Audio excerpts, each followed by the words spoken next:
Pretty Nerdz. Pretty Nerdz. Pretty Nerdz. Pretty Nerdz. Pretty Nerdz. Pretty Nerdz. Pretty Nerdz. Pretty Nerdz. Pretty Nerdz. Pretty Nerdz.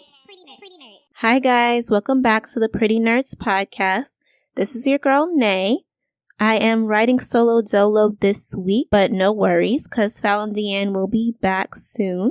Nonetheless, I got a pretty good show in store for you guys. So let's go ahead and jump right into the hot topics for the week. Kicking it off with some sad news. The NBA Minnesota Timberwolves player Karl Anthony Towns just announced that his mother passed away due to complications from the coronavirus.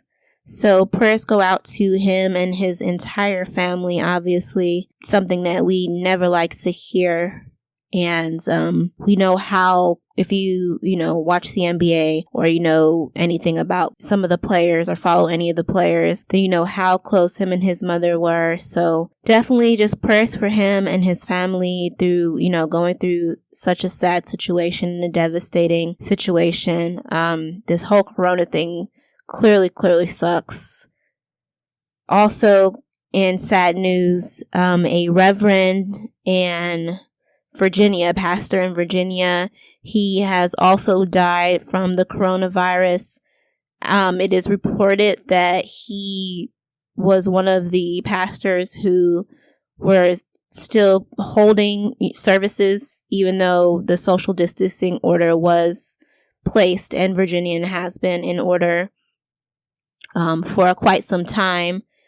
He was quoted as saying that he would continue to hold services until he either was arrested or ended up in the hospital. Unfortunately, he has succumbed to, the coronavirus. Prayers up to him and his family. No, regardless of the situation, we never want to hear someone passed away.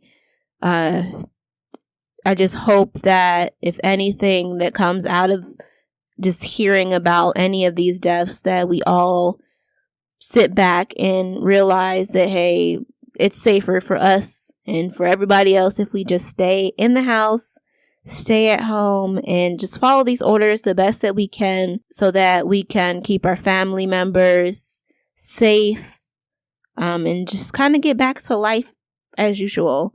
I know that there are a lot of folks out there who are going crazy, going a little stir crazy, trying to keep busy, hoping that these damn kids would go back to school. So whatever is going on in your situation, just keep holding on, keep kind of sticking it out. Sucks, man. It sucks. And it's looking like it's going to go through the rest of April.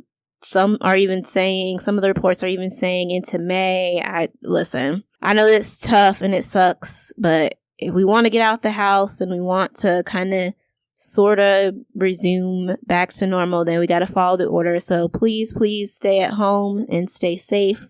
And again, prayers up to Karl Anthony Towns and also the Virginia pastors' families as they are grieving during this very, very tough time after kind of seeing their loved ones pass away from this virus. Moving on, though, to some positive news. Moving on to some, I would say, positive news. Your boy Diddy, he hosted a dance-a-thon for the COVID coronavirus relief. He made over $4 million, so round of applause for that. Unfortunately, anytime anything goes on, there's always a little bit of controversy that comes along with it, and this dance-a-thon was no different. People, he had a magnitude of different celebrities who kind of came on there during the whole couple hours that he was on, raising the money, through the dance-a-thon. We saw J-Lo come on with A-Rod and all, Drake popped in and all other, many magnitudes of different celebrities kind of popped in there, did their little dance and moved on. Controversy kind of came into play when Lizzo was on. She apparently started to twerk and, Diddy cut off the music. People obviously at first were kind of clowning her, was like, hey sis, read the room, it's Easter, you shouldn't be twerking on Easter, yada, yada, yada, yada, yada. Then couple hours later, he had Drea on, and Drea started to twerk, and people was like, wait a minute now, double standard, whoop-de-whoop-de-woo. Whatever. You know how Twitter and all of social media jumps in arms about everything. Needless to say, Diddy kind of at the end of the whole thing, he hopped back on and made it clear that he was not hating on anybody for twerking. He was not, he didn't cut Lizzo off because she was twerking. He said that it was the music choice that they were playing because it contained a lot of cursing. I believe it was a Blac Chyna song. And they said it contained too much cursing, and so that's the reason that he cut it off or whatever. Had nothing to do with her twerking. So yeah.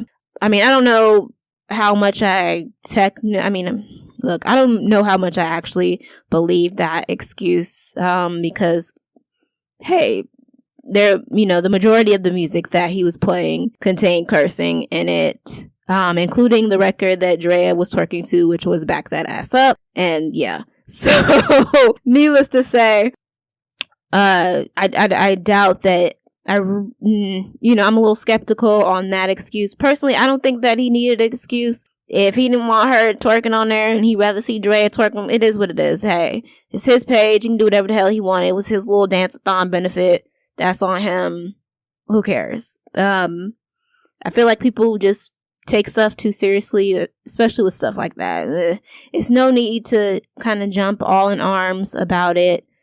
We know how folks are. A lot of people are kind of over Lizzo right now and her twerking and all that. Same way that they, are going at Meg about her and her twerking. They've been going at Lizzo about her and her twerking. So, it is what it is.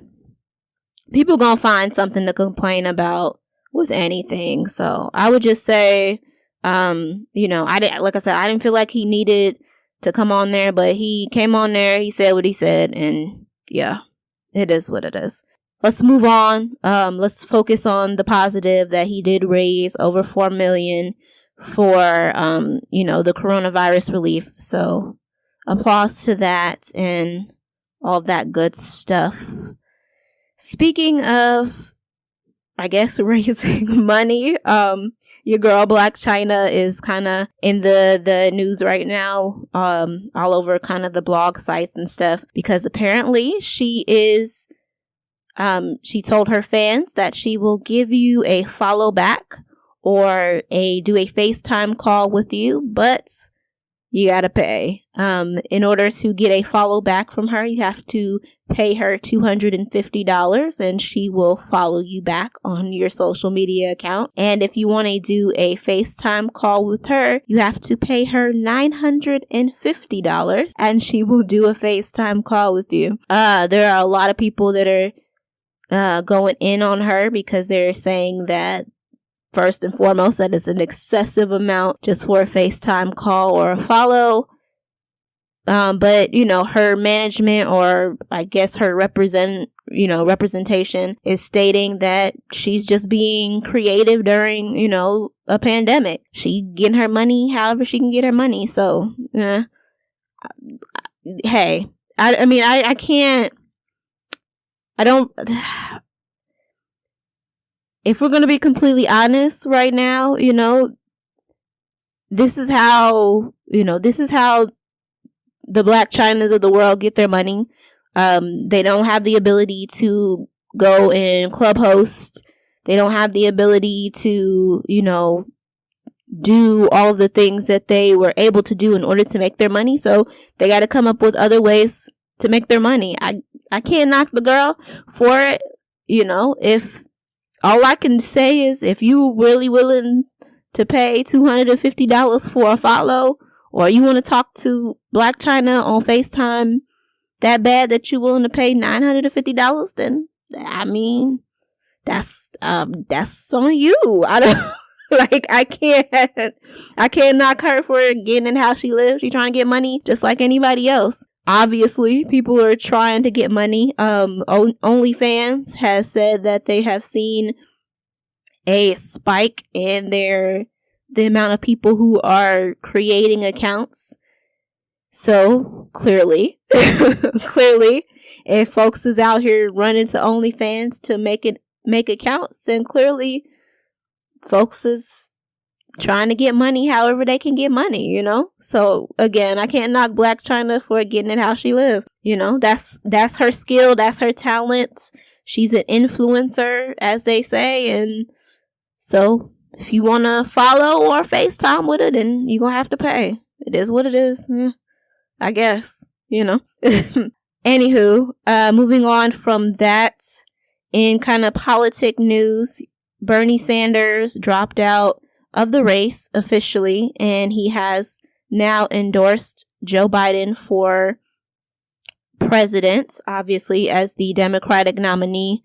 So we are officially down to Joe Biden as the Democratic nominee. The more interesting part of the story is who Joe Biden is going to decide to bring in as his vice president, as his running mate. There are reports that he is heavily leaning to former president running. What the hell do they call it? Like she was running for president herself, Kamala Harris, and that is apparently who he is leaning towards for his VP pick. Look,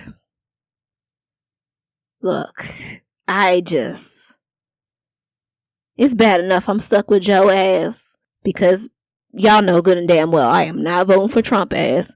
So it's bad enough I'm stuck with Joe, but then y'all gonna bring in Camilla. Look, Joe, please don't pick Camilla ass, cause y'all just really making it hard for a sister out here. Like, damn, it's bad enough I'm stuck with Joe. Please don't pick Camilla ass. Please don't. Please don't pick Camilla ass. That's all I'm saying. Whew. Anywho, moving on from that depressing ass news, we shall see who he actually does officially pick for a running mate. But again, they are saying that he is heavily leaning towards Senator Kamala Harris. So yeah, it is what it is. We shall see in that regards. Also in Hot Topics, your boy OT Genesis is at it again. First, it was funny when he was doing his little videos where he was remaking Keisha Cole songs and, you know, doing records. And at first, you know, I think all of us was on his side, because it was like, hey, the records was funny. He wasn't trying to be, it didn't seem like he was taking it serious. They was just he was just making jokes, man. But at this point, it's like, I don't get the point. I don't understand where he's going with it. Like, he's out here now personally, like, taking digs at Keisha, talking about her personal hygiene and shit like that. Like, I didn't get it. I don't understand it. Like, what's the purpose of it? He just really looking like real, like, clout chasey out here. And he really don't have to do that. Like I said, the records that he made, they were funny. They got a lot of us some good laughs. And it's not like he didn't have, like, I mean, he's not like a superstar A-list talent, but I mean, he got a lot of looks for, you know, especially after Beyonce did his record, made his record a part of her show. So, you know, that got him a lot of looks, and, you know, a couple of his records have got him some looks. So he don't really need to do like the clout chasey trolling and shit. So I don't understand why he's, you know, taking personal digs at Keisha Cole. True, she could get a little bit of I would say she could get a little bit of a sense of humor, because she took it really, really seriously when he, you know, did the remakes to her records. But I don't understand the taking kind of like the personal digs at her or whatnot. I also, I seen where her sister Neffy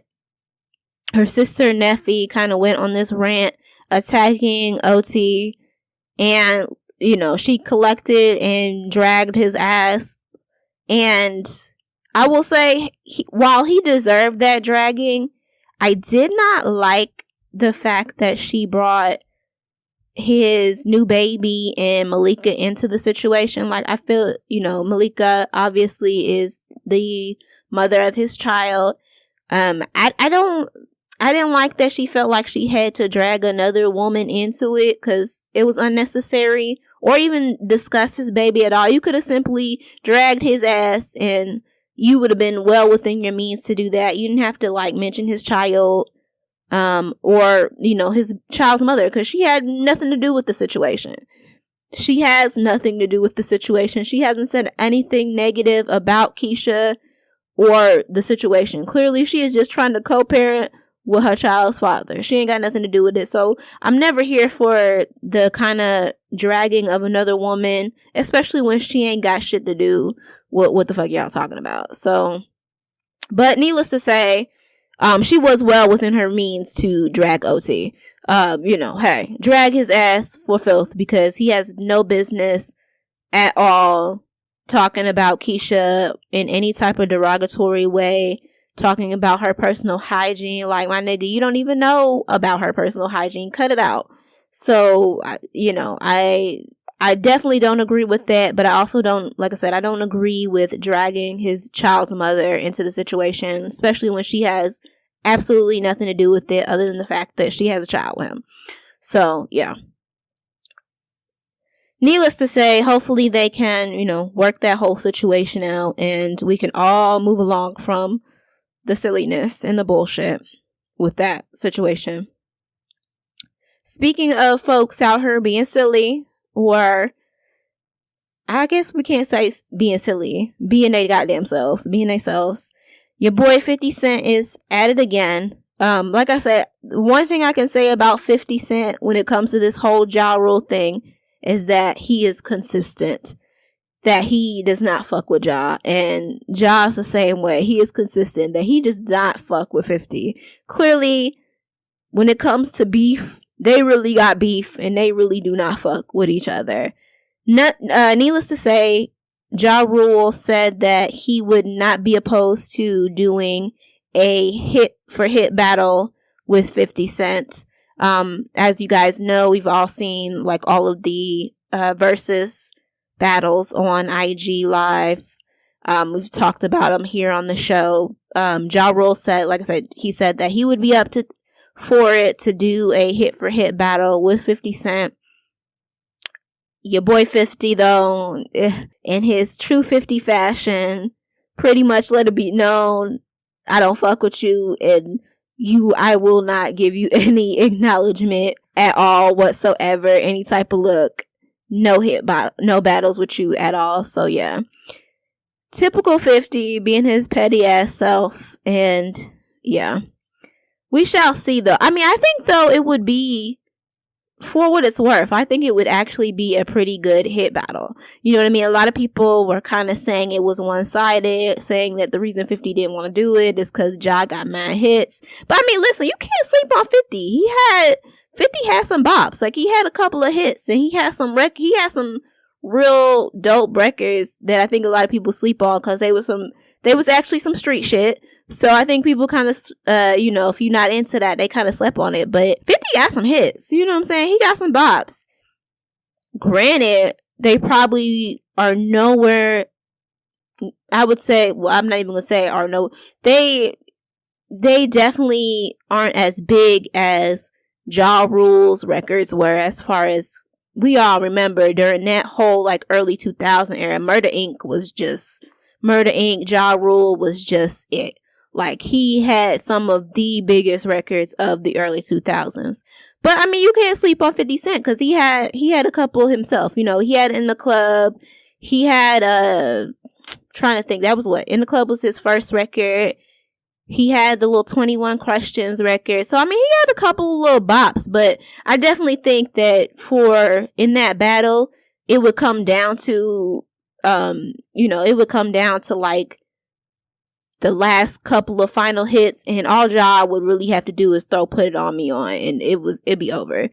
Put On, and he had to do the one with Little Mo, because if you had Rule 336, that it did not have the version with Little Mo on it, like it just had Vita on it or whatever, but it didn't have Little Mo singing the vocals. That record completely elevated, shot up when he put Lil Mo on them vocals. So all he really would have to do, like if he played his card, he played it right, like if he watched the little versus battle, because I think they have like 20 songs a piece, so he would just go hit for hit for hit for hit. Number 20, drop that Put It On Me record with the Lil Mo joint. With Lil Mo on there, it's over. Oh, it's over. It would have been over. He would win just off that record. So, but needless to say, I still think it would be interesting. It would be worth watching, but 50 ass ain't doing it. Let's keep it honest. 50 ass is not doing it. So we shall never see it, but it would have been an interesting battle. It would have been a good battle. I would have enjoyed it. Let me see what else we got here for hot topics. We talked Diddy, talked 50, Blac Chyna, Bernie dropping out. Congratulations to Jeannie Mai and Jeezy. They are engaged. I don't know if I said that last week's show, but just in case I didn't, salute to them. Congratulations on that. Also, quick hitter, your girl Jordyn Woods. She was revealed as the kangaroo on, what is that show called? It's The Masked Singer, right? I think it's called The Masked Singer. Anywho, she was revealed as the kangaroo, and she, after kind of following that, she announced that she is actually going to release a album, like a full studio project, sometime before the end of the year. And hey, I mean, listen, get your money, sis. You know what I mean? Like, if you can, I didn't watch The Masked Singer, so I don't know necessarily how she sounded. But if she feel like she got the pipes and she feel like she can, get some dope records and get people to write for her and put out some bops. I mean, we've seen it. We have seen that pretty much anybody, as long as the record is a bop and they sound halfway decent, people will rock with it, shit'll go number one. So hey, you never know. I say go for it, sis. If you got a passion for it and you feel like you can put out some bops, get your coins, my good sis. Get your coins. I will never hate on anybody getting their coins. So good luck with that whole situation, and we shall see how that turns out for Miss Jordyn Woods. And on that note, that is all that I have for hot topics this week. I am now going to move into the relationship portion of the show. This week's relationship question is, do you think that there is a time do you think that there is a time limit on when to say I love you? I.e., is 2 months, 3 months, couple weeks, 6 months, a year? Like, is it what's too early? What's too late? Like, is there like a time frame or a time limit on when to say I love you? Obviously, I want to hear from you guys, so be sure to email us at prettynerdspodcast@gmail.com. Also, you can just go directly to the website, prettynerdspodcast.com. That's nerds with a Z. And just click on the link that says contact us, and it'll take you right to the email so that you can send us your email as far as your answers to the questions. You can also submit topics. Also, hit us in the DM on Instagram. Again, it's just Pretty Nerdz Podcast, so that we can hear from you guys and, know what you think as far as your answer to the relationship question of the week. So, for me, I would say that there is no time limit or time frame as far as when to say I love you. Honestly, I just feel like if you feel it, and the best thing is to just be honest about it. Like, if you in love, say that shit. Like, what's the worst that can happen is that the other person doesn't feel that way. And hey, the sooner the better shit. before you get really, really deep in there, and then like, what's worse? Like, you say, I love you, you know, what's worse? Being 2-3 months in, feeling like you in love, saying that shit and finding out that the person doesn't feel the same way, or being 6 months to a year in and finally, you know, even though you felt it for a while, finally saying it and then telling this person and they don't feel the same way.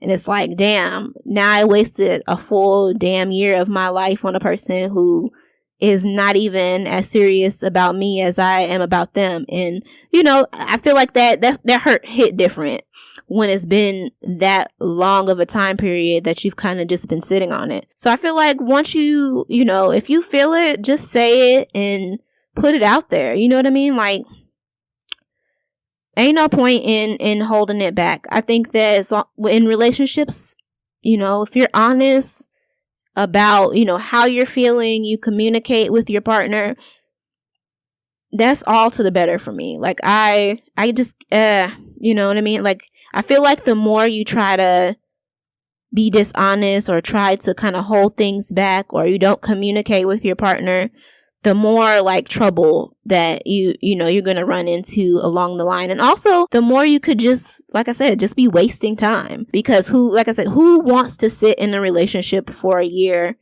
and only to turn around and find out that, yep, this person does not love you, or does not feel that way about you, or does not feel that strongly about you. Like, so damn, you sat with this I'm sorry, but yeah, you sat with this person for, you know, all that time and they don't feel the same way. Like, that's just a waste of a whole year of your life.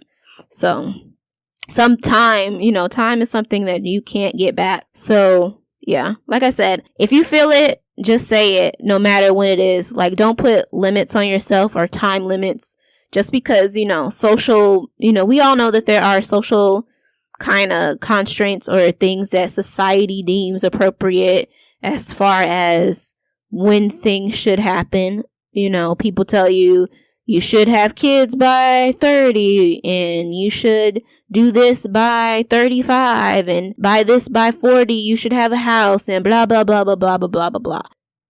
Don't put time limits on yourself. You know, everything happens when it's supposed to happen. Your time limits and, you know, your timing may be different from the next person. So if you feel it, you in love, say it, and just let the chips fall where they may. It's better to take the risk and admit that you're in love than to sit around and just hold it in and, you know, only to waste time and find out down the line that person does not feel the same way.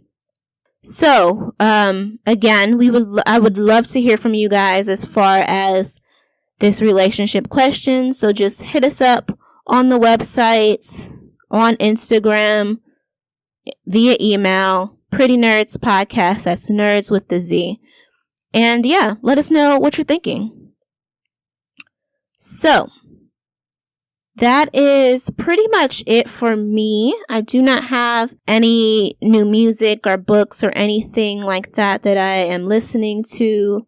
I'm currently, you know, just like the rest of the world, during this quarantine, I'm just kind of rewatching some shows or whatever like that. There haven't really been any new things that have popped in as far as that I'm super interested in, so I've just been rewatching some old shows that I've already seen. You guys know, like I said, I watch Harry Potter like once a month, whenever it pops on like the Sci-Fi Channel or USA, because they always have like the little Wizarding World marathons or whatever. So, and currently USA is running Harry Potter again, so I'm watching Harry Potter again. Also, I'm watching the earlier seasons of The Magicians again, just because, you know, since the series just ended, I was kind of wanting to go back and just rewatch some of the earlier seasons, which in my opinion were the better seasons. Also, I will say one new thing on Netflix that I probably will check out with this week is Code 8. It's the movie with Stephen Amell and his cousin Robbie Amell. Or is it Amell? I feel like it's Amell. Anyway, Amell. Nonetheless, you guys know who I'm talking about. Stephen played the Green Arrow for like ever and ever and ever for the past 8 years. And Robbie was on The Flash and also on Legends. Well, I think he appeared on maybe like one episode of Legends before he was killed off on The Flash. But they played as Firestorm.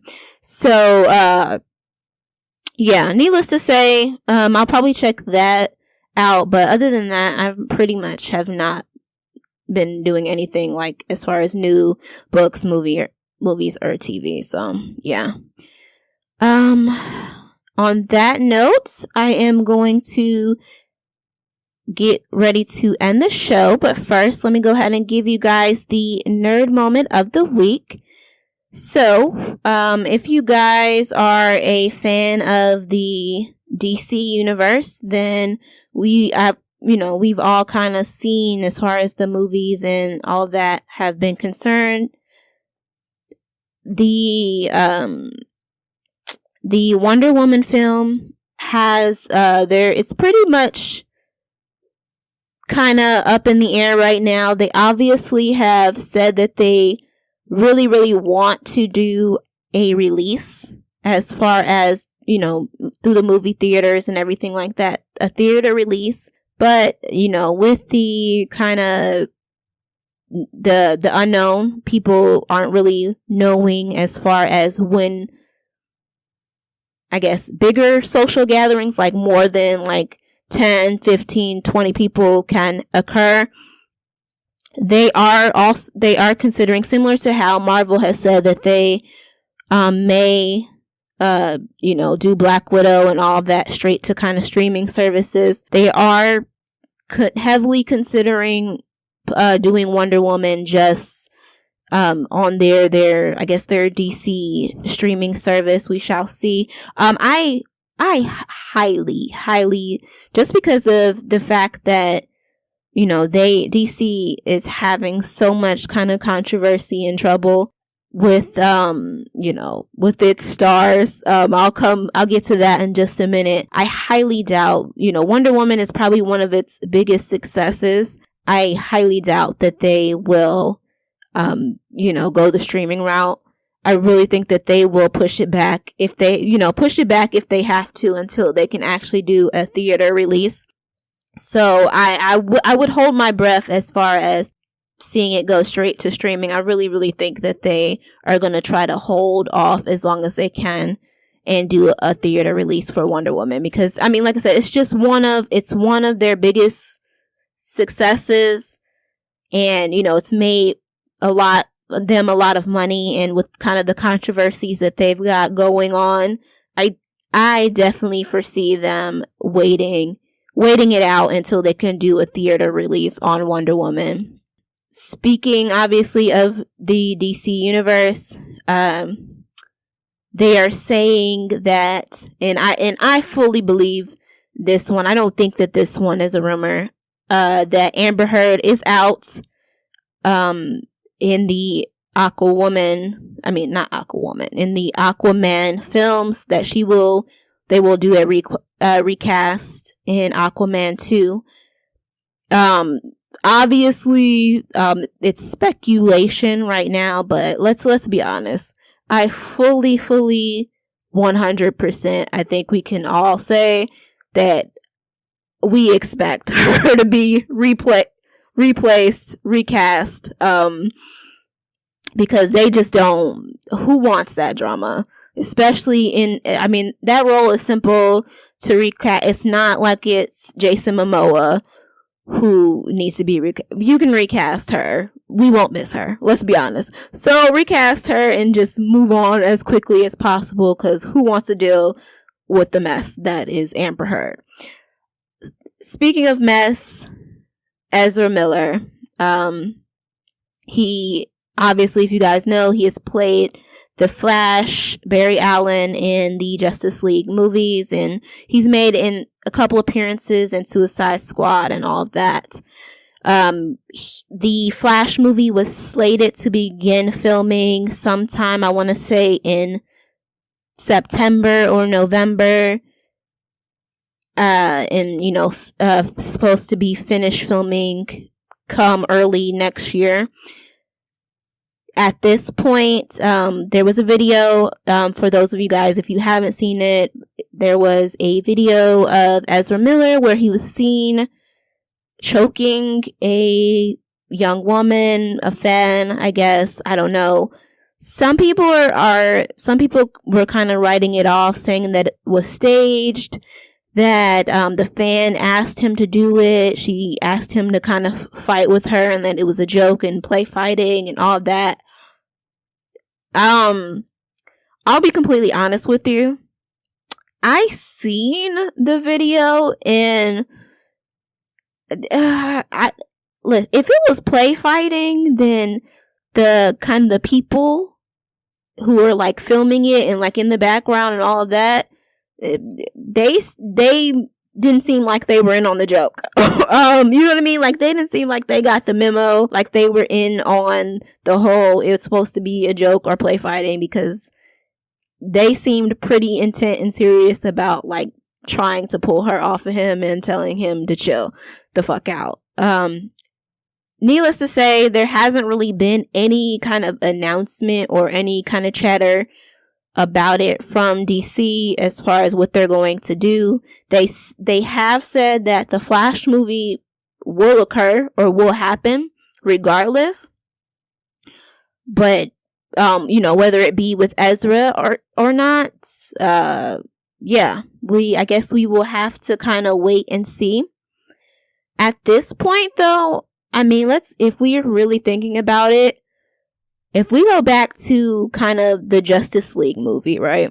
Regardless of whatever your thoughts about it, if we go back to it, aside from, Wonder Woman and Aquaman, who's really left? Like, they've already said that they're going to axe Henry Cavill's Superman.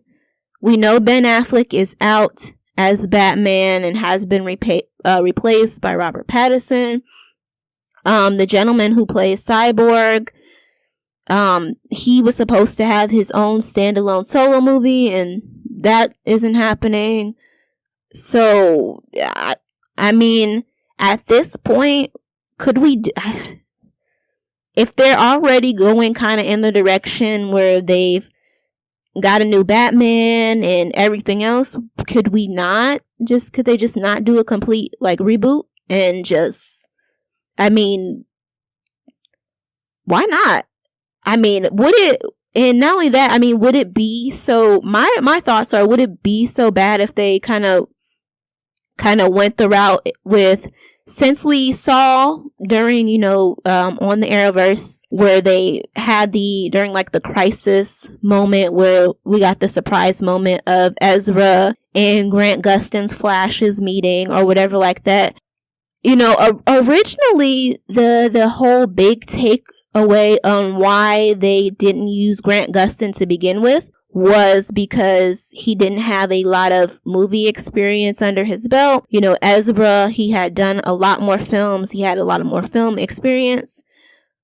But, I mean, Grant has, over these couple of years now, he's played the Flash on TV for, they'll be going into their 7th season coming up. And, he's got a couple of movies on his belt. He's a little bit more experienced now.